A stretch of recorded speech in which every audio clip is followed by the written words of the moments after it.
আমি বাংলাদেশ থেকে আসার সময় প্রায় ২০ থেকে ৩০টা টব আমার মা এবং প্রতিবেশী ভাবিদের দিয়ে আসি, কারণ আমি চাচ্ছিলাম আমার গাছগুলো যত্নে থাক।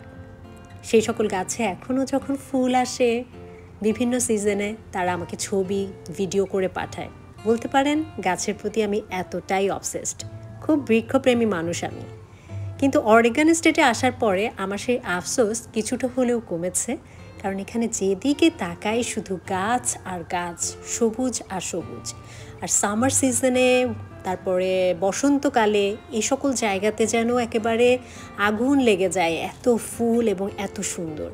সবথেকে বড় কথা, এখানে আছে ইন্টারন্যাশনাল রোজ গার্ডেন, যেখানে বিভিন্ন প্রজাতির বিভিন্ন রঙের বর্ণের গোলাপ চাষ হয়।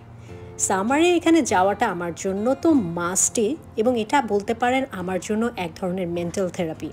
আমি বহুবার গিয়েছি এখানে, এবং যতবারই যাব ততবারই আমার কাছে নতুন লাগে এবং ভালো লাগে। সারাটা দিন এই প্রকৃতির সাথে কাটানোটা দারুণ একটা ব্যাপার। গোলাপের গন্ধে চারিদিকে মৌ মৌ করে, মৌমাছি থাকে, নিরিবিলি শুনশান, মানুষজন আসছে দেখছে। কী যে সুন্দর এই জায়গাটা, আমি ডিসক্রাইব করতে পারছি না হয়তো ঠিকভাবে।